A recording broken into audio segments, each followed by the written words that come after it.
Hello and good morning dear student, स्वागत है एक बार फिर से आप सभी का आपके अपने YouTube channel success night coaching centre के इस नए वीडियो में।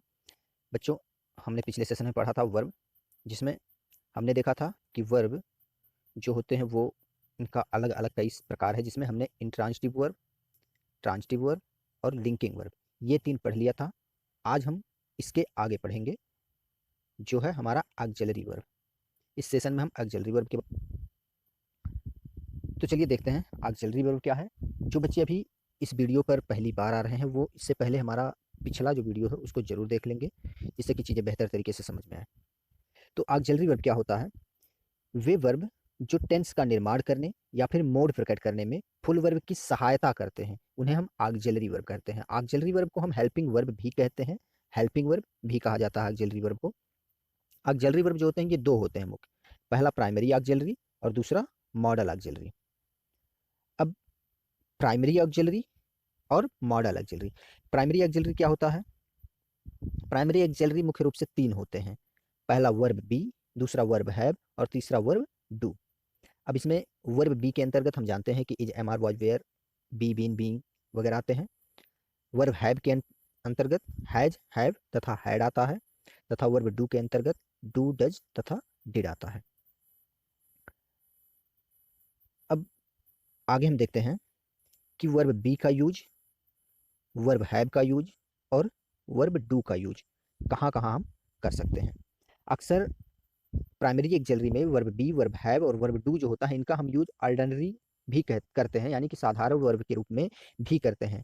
साधारण वर्ब वर्ब का मतलब ये कभी कभी हेल्पिंग वर्ब का भी की तरह काम करते हैं, कभी कभी ये मेन वर्ब की तरह भी काम करते हैं।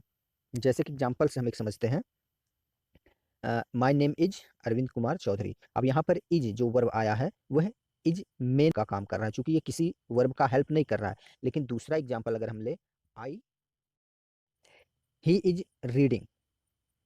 अब यहाँ पर अगर हम कहते हैं तो देखते हैं कि इज एक मेन वर्ब रीड का हेल्प कर रहा है, तो इज यहाँ पर हेल्पिंग वर्ब की तरह से यूज हुआ है। ये जो वर्ब बी होते हैं इनका यूज अस्तित्व, सूचना, स्थिति, मौसम तथा देर के साथ में किया जाता है। इसे हम एग्जाम्पल से समझते हैं। जैसे कि एग्जाम्पल हम देखते हैं, he is in the room, एक एग्जाम्पल है। अब यहाँ पर हम देख रहे हैं कि इज शब्द का प्रयोग आया है, यह किसी के अस्तित्व के बारे में बता रहा है। He is in the room यानी कि वह कमरे के अंदर है, तो उसका अस्तित्व कहाँ है? कमरे के अंदर है, तो उसका होना बता रहा है, अस्तित्व बता रहा है। दूसरा है सूचना, राम इज ए टीचर। यहाँ पर राम के बारे में इंफॉर्मेशन दे रहा है इज शब्द। इज जो वर्ब है ये राम के बारे में इंफॉर्मेशन दे रहा है कि राम एक टीचर है। तीसरा स्थिति, ही इज एंग्री। अब यहाँ पर इज जो है यह स्टेट बता रहा है, स्थिति बता रहा है कि वह नाराज है, खुश है, तो उसके बारे में उसकी स्थिति बता रहा है। तीसरा अगला हम देखते हैं, इट इज फॉगी। अब यहाँ पर हम देख रहे हैं कि इज से मौसम को जानने के लिए इज का प्रयोग कर रहे हैं। इट इज फॉगी, तो यहाँ पर मौसम के बारे में जानकारी दिया जा रहा है। फॉगी मतलब धुंध होता, कोहरा। देयर के साथ में बीच का यूज होता है, there are two boys at the gate. ये वर्ब बी जो है इसमें इज, एम, आर, तो यहाँ पर देयर के साथ में आर का प्रयोग हुआ। There are two boys at the gate, यानी कि गेट पर दो लड़के हैं।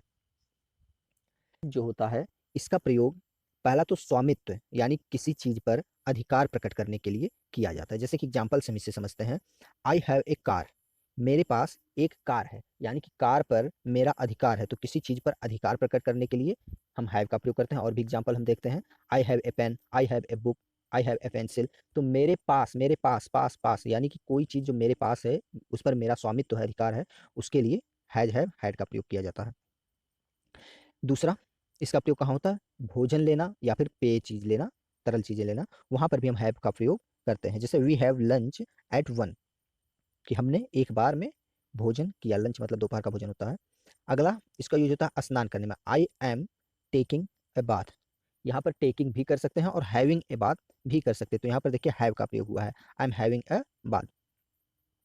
अगला जब कहीं परेशानी उठाने का भाव प्रकट करना हो, I have not trouble, I have no trouble, यानी कि मुझे कोई भी समस्या नहीं है, तो यहाँ पर हैव का प्रयोग यहाँ पर भी हुआ है आनंद व्यक्त करने के लिए। We had a good holiday yesterday, यहाँ पर हमने आनंद व्यक्त करने के लिए वर्ब हैव का प्रयोग किया है। वर्ब हैव के अंदर हैज, हैव, हैड तीनों आ सकते हैं। ये सब्जेक्ट के हिसाब से चेंज होता है और टेंस के हिसाब से। हैज, हैव आपका जो है ये आपके सब्जेक्ट के हिसाब से प्रेजेंट में यूज होगा, और हैड जो है सभी सब्जेक्ट के हिसाब में पास्ट में यूज होगा। ऐसे ही वर्ब डू जो है, इसका अर्थ करना के लिए लिया जाता है, यानी कि जब हम वाक्य में करना का भाव प्रकट करते हैं तो वहाँ पर हम वर्ब डू का प्रयोग करते हैं। जैसे कि एग्जाम्पल से हम देखते हैं, व्हाट आर यू, तो यहाँ पर डू जो है यह है, डू मीन्स करना होता है, यहाँ पर ये मेन वर्ब के रूप में प्रयुक्त हुआ है, और इसके साथ में हेल्पिंग वर्ब आर आया है।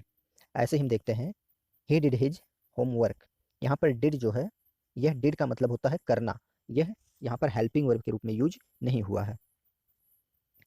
आगे देखते हैं, इनका यूज हम ऑक्सिलरी वर्ब के रूप में जब करते हैं, जैसे कि अभी हमें पहले एक एग्जांपल बताया था, ही इज रीडिंग, वह पढ़ रहा है।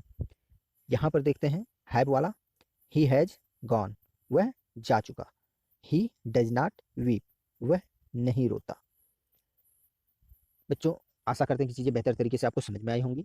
मिलते हैं फिर आगे मॉडल ऑक्सिलरी को पढ़ने के लिए अगले सेशन में। तब तक के लिए नमस्कार, जय हिंद, वंदे मातरम।